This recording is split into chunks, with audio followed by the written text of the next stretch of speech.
좀 화도 좀 뜨고 시작할게요. 자, 예를 들어 보겠습니다. 157번이잖아. 어법이기 때문에 이거를 다른 걸 보는 게 아니라 체킹만 하고 지나가는 건데 놀랍게도 다 배운 문법입니다. 자, 볼게요. 여기 첫 번째 줄에서 여기서 워터프루프 보이세요? 동사 1번 체크해 주시고 어타치드가 동사 2번이고 그 다음에 연결사 다음에 동사 3번이니까 여기서 A번 같은 경우는 뭐냐 하면은 동사의 병렬 구조가 되겠죠? 이것만 좀 적고 지나가자고. 그 다음에 여기 2번 같은 경우에는 near the surface라고 앞에 선행사가 나와 있는데 자, 기억하시죠? 관계 부사와 관계 대명사의 차이는 뭐냐 하면은 관계 대명사가 나올 거면 뒤에 주어가 없거나 목적어가 없거나 소유격이 없는 게 맞는데 여기를 보시면은 the water 얘가 주어고 is가 동사고 clear가 지금 부사란 말이야.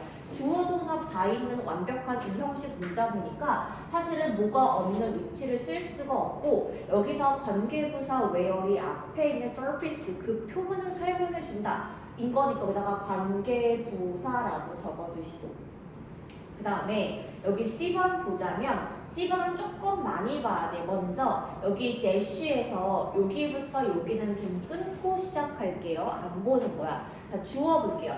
photography 사진 찍는 것은 is 무엇이다. principal way 아주 보편적인 방법이 될 수가 있는데 자, 그 방법이 뭡니까? 라고 했더니 오브 보이세요? 여기서 오브 이하가 이 방법을 설명해 주게 됩니다. 그러니까 무슨 방법입니까? 하니까 exploring 탐험할 수가 있더라. 어디를? 우리가 아직 알 수 없는 미지의 깊은 심해의 세상을 알 수 있게 도와주는데 그러면 내가 알지 못하는 심해를 보게 도와주는 방법이 지금 누구라고요? 사진이에요. 그래서 95%야. 사진의 95%가 우리가 전에는 볼 수가 없었던 것이다. 입니다.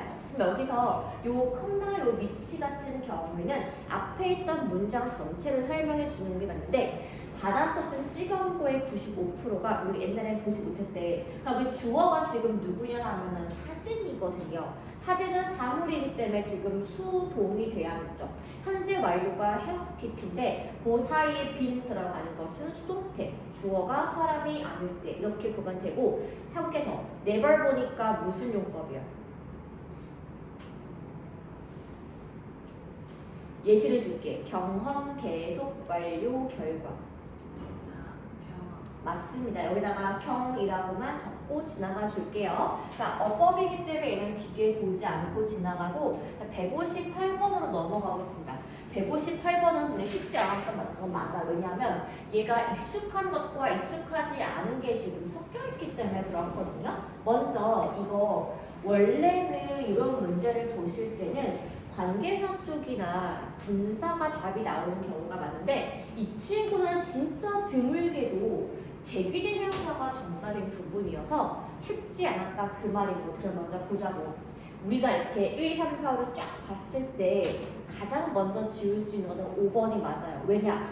괄호 좀 쳐볼게요. 여기 어부터 플라스틱까지 잠깐 괄호를 쳐보시면 우리가 문장에 단어를 쓰는 순서가 있잖아. 먼저 뭘 쓴다고? 이렇게 부정관사를 써준 다음에 부사, 형용사, 명사의 순으로 써주는 것이 명사를 쓰는 방법인데 여기에 부사 나왔고 형용사 나왔고 그 다음에 명사가 나왔기 때문에 5번은 그냥 일단 지우고 시작을 하는 게 맞아요. 자, 그 다음에 우리가 여기에서 4번도 사실은 품이 안 들게 빨리 지울 수가 있어. because는 접속사 아니야. 그 다음에 지금 누가 나와야 돼? 주어가 나와야 하는 건데 most of 대부분의 plastic particles라고 나와 있으니까 이 친구 명사가 주어란 말이에요. 뒤에 있던 in the ocean은 중요한 게 아니고 얘가 주어니까 동사를 R로 맞추는 것도 맞다. 그래서 4번과 5번은 맨 처음에 읽고 푸는 문제가 아니었는데 문제는 1번과 2번과 3번은 문장을 해석을 해야 답이 나오기 때문에 이제부터는 처음부터 보셔야 돼요. 그래서 이런 문제 풀 때 확실하게 안 읽을 수 있는 걸 지우고 답을 좀 압축을 하는 연습이 되게 중요한데 첫 줄 보시면 플라스틱은 극도로 slow, 느리다라고 했거든요. 근데 뭐 하기가 느리다? 이 친구가 앞에 형용사를 꾸며주기 때문에 투부정사의 부사적 용법의 형용사 수식이 됩니다. 그래서 degrade, 분해되기에 느린 이렇게 해석하시면 되고요. tend to float, 둥둥 떠다니기 쉬운데요. 컴마 다음에 which, allow, 허용한다. 무엇을? 그것을 to travel, 이동하기가 쉽게 만든다. 어디에서? 바다에서. 이렇게 보시면 됩니다. 그러면은 여기서 이 컴마 위치가 가리키는 것은 무엇이다? 앞문장이라고 적어볼게요. 앞문장. 플라스틱은 분해가 느리고 둥둥 떠다니는 성질이 있어서 그것이 누구를? 플라스틱을 바다 위를 표류하게 만든다. 이렇게 보시면 되니까 1번은 컴마 위치라서 관계대명사의 계속적 용법이라 이상한 법이 아니에요. 그리고 예를 보겠습니다. 자, 그럼 대부분의 플라스틱들은 break into가 분해되다인데 뭘로? 점점 더 작은 pieces, 조각으로 분해될 수가 있는데 여기 괄호 쳐볼게요. when부터 여기까지 괄호를 쳐보겠습니다. 지금 보시면은 접속사가 살아있는데 주어가 생략이 되어 있단 말이야. 근데 우리 이거 뭐라고 부른다? 분사구문이라고 부르고, 원래 분사구문은 접속사 지우고 주어 지우고 ing 아니에요? 할 수 있겠지만 다시 말하지만 접속사가 when이 없을 때 해석이 어려운 경우에는 when을 살려주는 게 맞아요. 그리고 지금 이 문장의 주어가 플라스틱이니까 수동이 돼가지고 플라스틱은 노출되었을 때이니까 여기가 지금 PP도 맞아요. 플라스틱이 어디에 노출되었을 때? 자외선에 노출되었을 때 점점 크기가 줄어들게 됩니다. 그렇게 보시면 되고, 컴마 포밍이에요. 요거 오늘 적어보겠습니다. 분사구문 이렇게 적으시고 동시동작이라고 적겠습니다. 그러면은 얘가 햇볕에 자외선을 쬐면은 자가등과 동시에 모독한다고? 마이크로 플라스틱, 미세 플라스틱도 만들면서 라고 해석하시면 되는 거예요. 즉 플라스틱은 자외선을 쏘게 되면은 줄어듦과 동시에 이것을 만든다. 이렇게 이해하시면 쉬울 것 같습니다. 자, 그럼 이제 3번이에요. 여기 보시면은 이렇게 쪼그라든 아주 작은 미세 플라스틱들은 뭐 하기가 어렵다? 우리가 측정하기에 어려운 이니까 부사적 용법의 형용사 수식이고, 여기 once가 시간의 접속사가 됩니다. 그래서 해석은 일단 뭐뭐하면 이렇게 보시면 돼요. 일단 누가? 요 미세 플라스틱들이 뭐 하게 된다면, 여기 보면 우리가 투부정사 부사 용법에 특수가 나와 있는데 형용사 enough to 동사 원형은 우리 해석이 뭐죠? 너무 형용사해서 동사 할 수 있다가 맞죠. 그래서 자, 일단 요 미세 플라스틱은 small enough, 너무나 작아서 뭐 할 수가 있다? pass through, 통과할 수가 있다는 거예요. 무엇을? 네트. 여기 지금 네트 같은 경우에 바다 이야기를 하고 있으니까 그물 말하는 거야. 그물. 딱 그 어부의 그물이나 어망을 말하는 건데 어망을 훅 지나갈 수가 있대요. 보통 근데 어망은 어디에서 쓰입니까? 라고 했더니 여기서 used to 보이세요? 여기서 원래 빠져있는 말은 당연히 which하고 r이 생략이 되어 있었겠죠.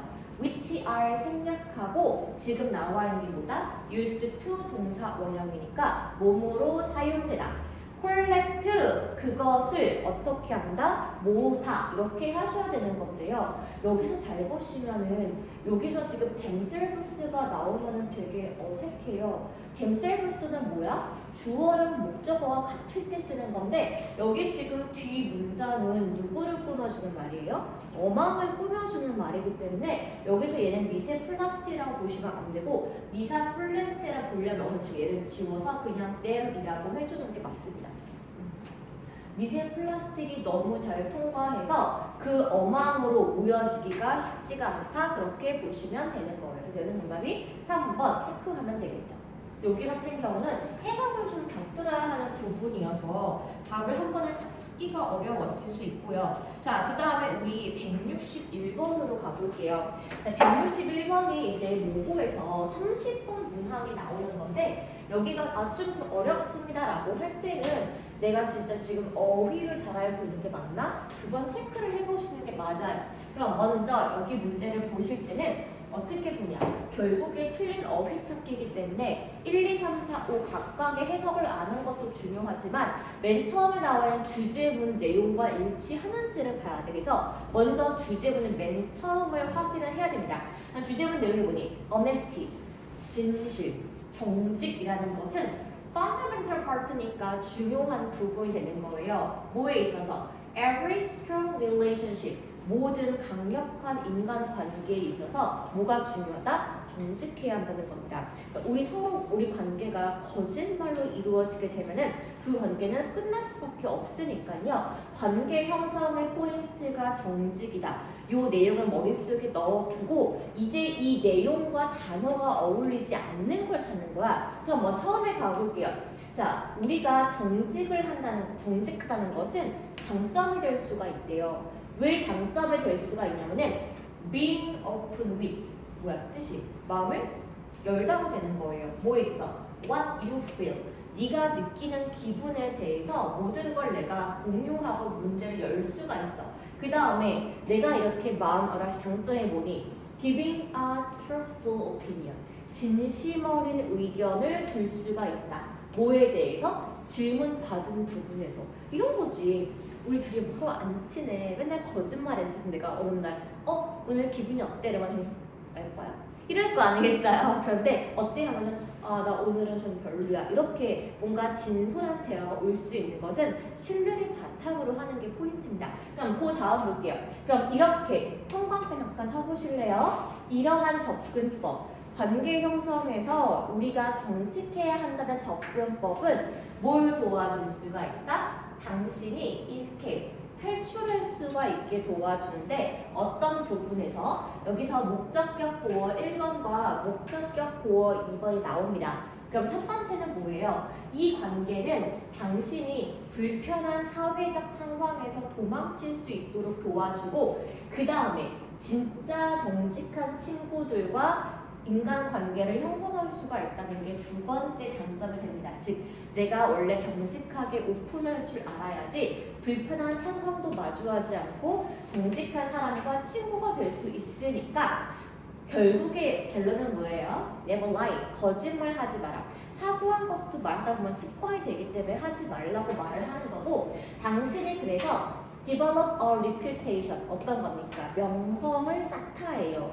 명성을 어떻게 쌓는다? 쟤 항상 진실만 말하는 아이야 라는 명성을 쌓게 되면은 항상 강력한 인간관계를 형성할 수가 있는데 요 신뢰를 바탕으로 형성할 수가 있고 그렇기 때문에 남들이 당신을 manipulate 함부로 조종하기가 어려워집니다. 왜? 진실한 사람만 속이고 싶지 않기 때문에 그런 거고 그래서 이 사람과 반대로 항상 거짓말을 하는 사람들은 보통 get into trouble 문제에 처하게 됩니다. 왜 문제에 처하냐? 어떤 사람이 위협을 가할 때 위험에 처해지게 돼요. 너 거짓말 한 거 알아? 내가 밝힐 거야. 이렇게 그 거짓말을 드러내고자 할 때면은 와장창 무너질 수밖에 없겠죠. 그래서 항상 진실되게 사는 것은 이러한 원래 헤드웨이기 두통인데 지금은 골칫거리라고 의역을 좀 해볼게요. 내가 항상 정직한 말만 한다는 것은 거짓말 했을 때의 어떠한 위협을 항상 도망칠 수가 있게 도와주기 때문에 이 골칫거리부터 피할 수 있게 도와주기 때문에 정직의 중요성을 말하고 있죠. 그러면 지금 1, 2, 3, 4가 전반적인 글의 내용과 이상한 부분이 한 군데도 없거든요. 그러니까 여기 마지막 부분 가볼게요.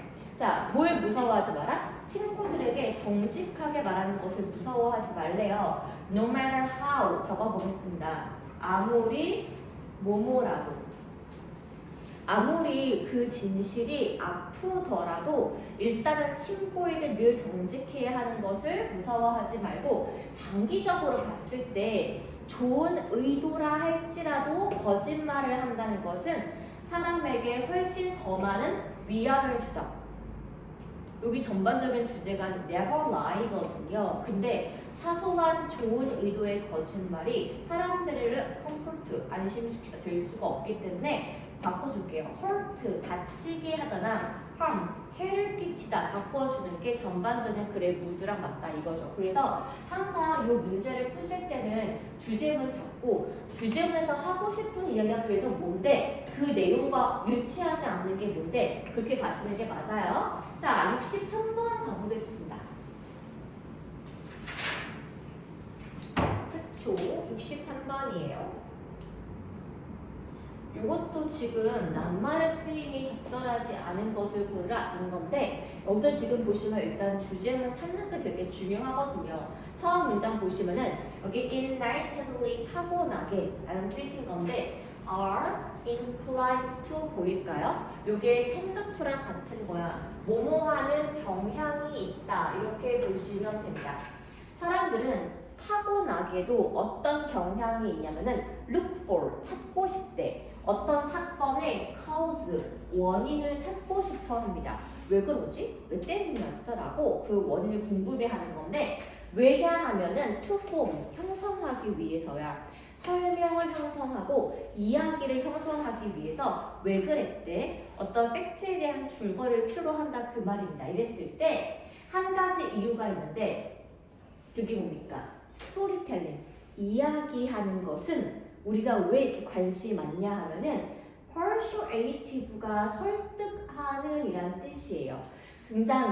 굉장히 설득하는 미디움, 매체가 될 수가 있기 때문이다. 즉 이야기를 전달하는 것이 남을 설득하기에 최적의 방법이 될 수가 있기 때문에 우리는 항상 그 왜 그런 건데 하고 원인을 많이 궁금해한다. 그래서 이 이야기는 resonate, 공명하다예요. 그 이야기는 우리의 과거의 경험과 이렇게 일치를 하게 되고 그 다음에 뭘 준다? 새로운 예시를 제공할 수가 있기 때문에 우리는 이야기를 굉장히 좋아합니다. 그리고 내가 직접 겪었던 경험 플러스 알파 다른 사람이 이랬대 하는 남의 이야기 두 가지예요. 내가 직접 경험한 것과 남의 이야기 두 개가 결합이 될 때 우리는 무엇을 형성할 수가 있다? 일반화를 형성할 수가 있습니다. 나도 그랬는데 너도 그랬어? 아 원래 그런가 보구나. 이렇게 일반화가 만들어지는 거예요. 뭐에 대해서? 방법에 대해서. 내가 어느 장소에 가면 이렇게 행동해야지. 또 어떤 일을 이렇게 해야지 하는 방법에 대한 정립이 머리에 생긴다 그 말입니다. 그래서 우리는 attribute가 기여하다예요. 그래서 우리는 그 사건의 원인을 그 사건에다가 부여하게 됩니다. 그리고 as long as 해석이 뭐뭐하는 한 이렇게 보시면 되는데 이 원인과 결과가 pairing 연결되어 있는 것이 make sense 이치에 맞다. 원인이 이거야, 결과가 이거야, 나 경험했어, 너도 그렇네, 아 말이 되는구나. 이렇게 두 가지가 딱딱 맞아떨어졌을 때 우리는 그거를 어떻게 합니까? future event, 미래의 사건도 예측할 수가 있을 때 도움이 될 수가 있기 때문에 우리는 항상 이렇게 원인, 결과 두 가지를 묶어서 다양하게 보는 걸 되게 좋아한다라고 했습니다. 이게 세모치셔야 돼요. 자, 근데 여기 보면은 우리 인간은 호기심 있고 되게 설득을 좋아하기 때문에 이야기를 주섬주섬 모아서 객관화하는구나 까지가 전부 다인 줄 알았는데 얘 뒤에 보시면은 이렇게 casual 인과관계로 기여한다는 것은 때때로 mistake 실수할 수가 있대요. 아니 방금 얘기가 뭐였어 뭐니? 원인이 있고 결과가 있고 이 두 개가 말이 맞으면 된다며. 근데 여기에 너무 의존하게 되면은 실수할 수가 있대. 그럼 이제 앞의 내용과 전혀 다른 이야기가 나오기 시작하는 거예요. 자, 때때로 우리가 요거를 왜 실수냐면은 때때로 implicate이 암시하다예요. 뭘 암시할 수가 있다? 잘못된 원인이 기반으로 할 수도 있어요. 그리고 어떤 경우가 발생했을 때 그것은 single cause, 단일 원인 때문이 아닐 수가 있어요. 그러니까 예를 들어 지각했다 했어요. 너 왜 지각했어? 야! 이게 아니고 지각한 거에 대한 복합도 있을 수. 첫 번째, 학교 다음에 아침 학교로 지각했어. 모두 안 가져왔어. 집에 갔다가 차가 막혔어. 블라블라블라. 뭔가 1 플러스 1 플러스 1 플러스 1이 있기 때문에 한 가지로 보기는 어렵다 그 말이에요. 그래서 이것은 어떻더라? 복잡한 체인, 연속의 사건의 이벤트가 하나의 결과로 나올 수가 있기 때문에 원인 1이 결과 1이야. 1대1로 보면 절대로 된다 안 된다? 안 될 수가 있다는 겁니다. 그래서 만약에 어떤 사건 중에 하나가 would not have occurred, 발생하지 않았더라면 그 결과는 어떻다 전부 다 달라졌겠죠. 왜냐? 하나의 원인이 하나의 결과인 게 아니라 여러 가지 멀티플이 하나의 결과가 나올 수가 있기 때문에 이게 무언가 한 개가 발생하지 않았더라면 결과는 완전히 다른 게 나올 수가 있을 거니까 요거를 different로 바꿔주시면 되겠습니다. 그래서 우리는요 함부로 원인과 결과를 연결시켜서 이게 이거야 이렇게 흑백 논리를 보면 안 된다 그 말을 하고 있다는 겁니다. 됐을까요? 자, 이제 우리 167번으로 좀 가볼게요.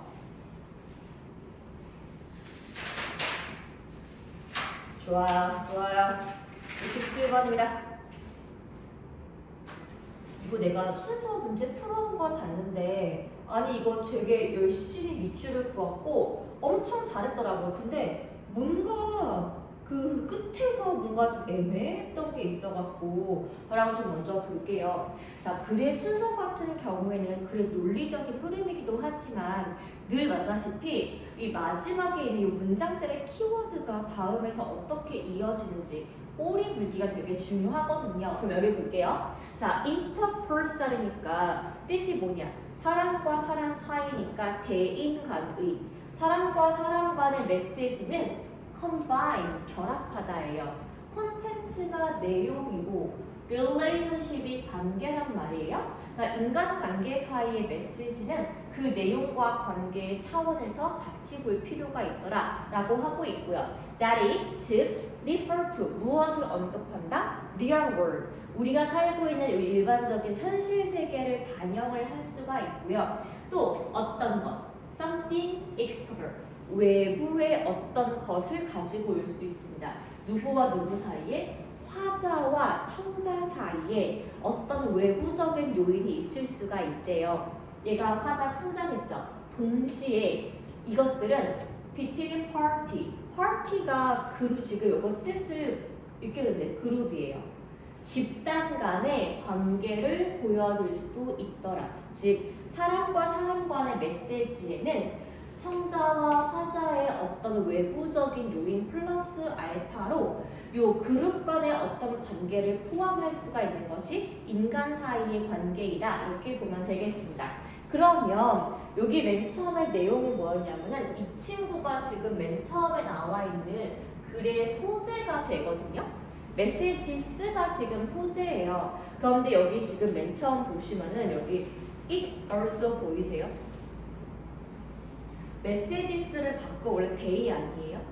그쵸? 근데 이게 가장 먼저 지워지는 거고 그 다음에 이제 A하고 C 중에서 고민을 해야 하는 게 맞아. 여기 맨 처음에 나와 있는 거는 이 소재에 대한 정의가 맨 처음에 나와 있고요. 요게 지금 B는 지웠지만 A랑 C 둘 중에 뭐가 나올지 모르겠으면 그냥 위에서부터 이렇게 읽으세요. 그 이유가 우리 사람의 눈이 이렇게 내려오기 때문에 그런 거고. A 보겠습니다. 당신은 이것을 appreciate, 평가할 수가 있는데 가장 분명하게 평가할 수가 있다. 사실 그래서 A도 맨 처음은 아닌 거예요. this 때문에. 하지만 읽어볼게요. 만약에 당신이 visualize, 시각화할 수 있다면 무엇을? 똑같은 코맨드, 명령어를 시각화할 수 있다면 being made by trainee to the supervisor.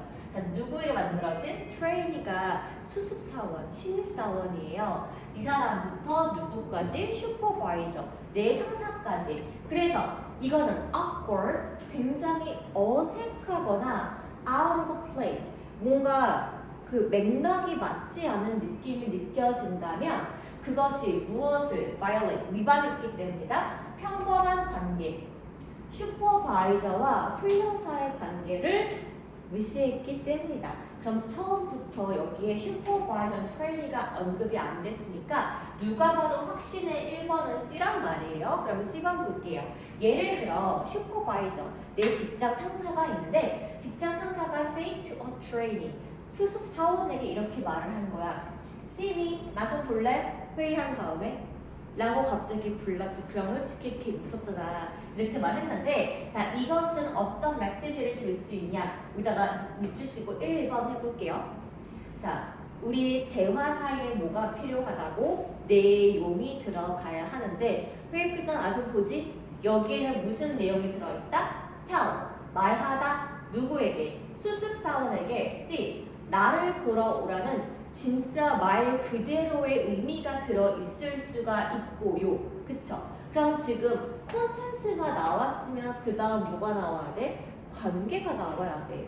그럼 그 다음 누가 2번이에요? 얘가 2번이에요. 그리고 끝난 아쉬운 보지? 그 말에는 두 번째, 우리 관계의 메시지가 포함이 되어 있어. 근데 여기서 말하고 하는 뭐냐면 연결고리래요.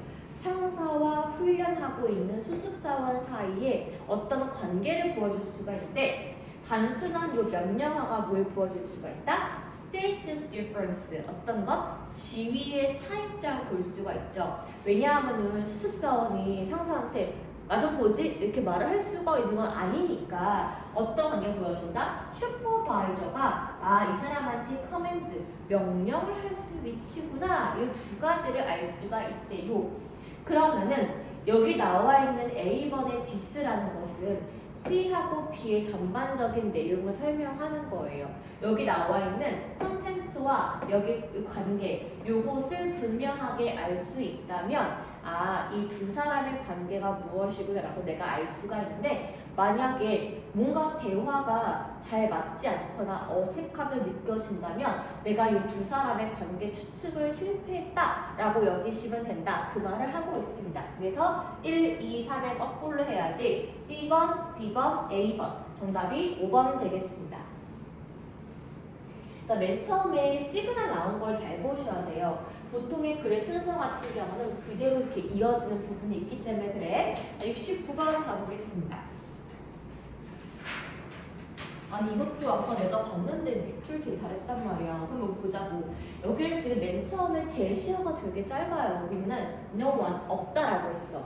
like to think, 생각하기를 좋아하는 사람은 없다. 어떤 거라고? 제가 좀 평균이에요 라고 말하는 거를 좋아하는 사람은 없대요. list of or below average. list of 어떤 걸 제외하고도 below average니까 평균 이하라는 건 당연히 플러스 알파를 놓고서 저는 근데 중간이에요. 이걸 좋아하는 사람은 없다라고 했습니다. 자, 그럼 가장 먼저 지워야 할 거는 뭐냐 하면은 1번이에요. 왜 1번이죠? over the days and the weeks. 며칠과 몇 주 동안 나왔잖아요. 지나가지고 갑자기 나는 평균이지 몇 주 동안 말이 안 되니까 A번 맨 처음에 씌우시는 거고 그 다음에 B번하고 C번이 있는데요. 먼저 둘 중 뭐가 뭔지 모를 때 B부터 보세요. this, 이러한 과도한 자신감은 뭐에 있어서? 자기 통제에 있어서 사람들이 assume, 가정하게 만드는데 They will be able to. 나는 잘할 수가 있어. 누구를? 나 자신을 통제할 수가 있어. 어떤 상황에서? 여기서 it turns out은 안 중요하니까 지우시는데 원래 해석하면 드러나다시피 알려주듯이 보면 되고요. 자, 사실은 할 수가 없는 상황에서 나 할 수 있어. 이렇게 과도한 자신감에 폐해가 나옵니다. 그래서 try to stop unwanted habit. 내가 원치 않는 습관을 그만두고 싶다라고 한다면 어떻게 합니까? 그것은 엄청나게 좌절되는 일이 될 수가 있다. 맥락상 뭐가 B가 1번은 아닌 것 같죠? 자, 그러면 C번 보겠습니다. 자, 우리가 이거를 심리학자들한테 물어봤을 때 대부분의 사람들은 자기 자신을 평균이 아니라 저 평균 이상이에요 이렇게 말하는 걸 되게 좋아했대요. 자, 뭐에 있어서? 어떤 척도에 있어서 어떤 것? 지능. 제가 약간 머리가 평균 이상이에요. 룩스, 외모가 평균 이상이에요. 건강이 평균 이상이에요. 등등등. 내가 뭔가 남들보다 낫다는 걸 되게 좋아했고요. 그래서 그 다음 나온 개념이 뭡니까? 바로 이거예요. 셀프 컨트롤. 자기 통제라는 것도 다를 바가 없었다. 사람들은 어떻게 했습니까? 지속적으로 overestimate, 과대평가를 했대요. 뭐에 대해서? 자기 자신의 통제력에 대해서 과대평가하게 되었다. 확신의 1번이 C예요. 자, 그럼 일단 A까지 보고 맞춰볼게요. 자, 우리가 바뀌고자 하는 결심이 며칠, 몇 주가 지나게 되면요. 우리는 맨 처음에 알게 된대. popping up, 자꾸 떠오른대. 그 일이 반복적으로. 그래서 오래된 습관을 잘 연습된 요 성과는 beating, 무엇과 싸워야 한다? 우리의 의식적인 욕구와 싸워야 한대요. 어떤 건데? 우리의 바뀌고자 하는 나의 잠재의식에 있는 그것과 바꿀 필요가 있더라. 그럼 여기 지금 내용이 뭡니까? 우리 인간은 누구보다 항상 뭘 하기를 좋아한다? 항상 뭘 하기를 좋아한다? 평균 이상이기를 좋아한다. 자, 그런데 문제는 이렇게 나 스스로 통제 잘할 수가 있어 라는 거는 내가 하지 못하는 일도 할 수 있다고 착각을 하게 만들어서 그래서 바뀌어야지 라고 맨날 며칠 말을 한다고 할지라도 한 번에 끊는 것은 쉽지가 않다. 그 이유는 뭐다? 우리가 내 능력을 과신했기 때문에 그 새로운 습관 형성을 실패하는 거다. 이렇게 글이 이어지는 게 맞습니다. 그래서 모두 마찬가지로 뒤에서부터 앞으로 넘어와야 하는 게 맞아요. 아까 뭘 너무 많이 움직였다. 미안해. 그 다음에 171번까지 하고 잠깐 쉬었다 갈게요. 171번입니다. 이것도 보시면은 글의 순서인데 맨 처음에 주제가 뭐냐면은 컬러예요. 색깔은 영향을 미치는데 뭐에 대해서? 뒤에가 포인트입니다. How you perceive weight. 당신이 무게를 지각하는 부분에 영향을 미친다. 그러니까 우리가 색깔에 따라서 무게를 어떻게 평가하냐라고 하는 건데 이거예요. 어두운 색깔은 딱 보기에도 좀 무거워 보이고요. 밝은 색깔은 딱 보기에 좀 덜해 보여요. 그래서 인테리어 디자이너들은 어두운 색깔을 어디에 깐다? 밝은 색깔 아래에 깐다고 했습니다. 그래서 여기 좀 밑에는 회색이에요. 위에는 약간 저 애매한 옥색 같은 거거든요. 회색이 아래에 깔리는 이유는 색깔이 더 시커멓기 때문에 안정감의 측면에서 보는 사람의 눈을 편안하게 하기 위해서 무거운 색깔을 아래에 깝니다. 자, 그럼 여기서 검은 색상은 하얀 색상의 2배 정도 무거워 보인다. B번, 반면에 다크 컬러로 이 제품을 위층에다가 shelving, 제적해 두는 것. 그러니까 물건을 선반 위쪽에다가 어두운 거 두는 것은 뭘 만든다? 착각을 만든다. 어머, 저거 너무 멋있는 거 아니에요? 이렇게 착각을 만든다. 그럼 여기다 볼게요. 그럼 여기서 지금 보면은 C번 보시면요. 이거예요. 자, 우리가 눈이 편하려면 어두운 색을 아래로 칠해야 한다고 했고 제품의 디스플레이, 배치도 마찬가지의 효과가 있다라고 했습니다. 그래서 우리는요, 보통은 밝은 색깔의 물건을 위쪽 칸에 많이 얹어두게 되고 어두운 컬러의 물건은 아래쪽에 많이 이렇게 물건을 배치하게 된대요. 그래서 기분덱 보이실까요? 박스 치시고 해석이 무엇을 고려하면 이렇게 보시면 되겠습니다. 무엇을 고려해 봤을 때 They are similar size. 크기가 똑같다라고 봤을 때에도 밝은 색깔은 위쪽에 배치, 어두운 색깔은 아래에 배치하는 것이 맞고 그것이 조금 더 스테이블, 안정적인 모습을 줘서 누가? 고객들이 편안하게 브라우즈, 훑어볼 수가 있다라고 했습니다. 그러면 지금 C번은 제품 배치 이야기예요. 그럼 B번 보겠습니다. 어두운 제품이 위쪽에 배치가 되었을 때 착각을 줘서 넘어질 것 같아요 라고 느끼게 되고 그것은 무엇을 유발한다? anxiety, 불안감을 유발할 수가 있다라고 했습니다. 누구에게? 구매자들에게. 그래서 black and white, 즉 완전 밝은 색이 빵인 것과 완전 밝은 색이 백인 것, black and white 같은 경우는 상대적으로 뭘 보여주냐? dramatic, 엄청나게 극적인 무게에서의 지각된 차이를 보여주는데, 그래서 왜냐하면은 까만 색깔은 흰 색깔의 2배 정도가 무거워 보인대요. 여기 지금 black and white 다음에 요 나와야 하니까 B 다음에 A인 거 아시겠죠? 그래서 똑같은 물건을 담아도 까만색 봉투에 담는 경우 vs 그것 대 하얀색 봉투 담았을 때 왠지 똑같은 물건이라도 흰 봉투가 더 가볍게 느껴진다. 그 말을 하고 있는 겁니다. 그래서 작지만 비싼 물건들, 예를 들어서 넥타이나 보석류 같은 경우는 우리가 일부러 까만색 담아준대요. 왜? 가볍지만 무겁게 느끼라고, 그 돈의 가격을. 아셨을까요? 그럼 순서가 지금 어떻게 됩니까? 당연히 똑같이 C, B, A로 가시면 되겠습니다. 우리의 컬러 지각이 무거운 것을 아래에 까는 걸 좋아하고 실제로도 무겁게 느끼기 때문에 그러하다, 이렇게 보는 게 맞아요.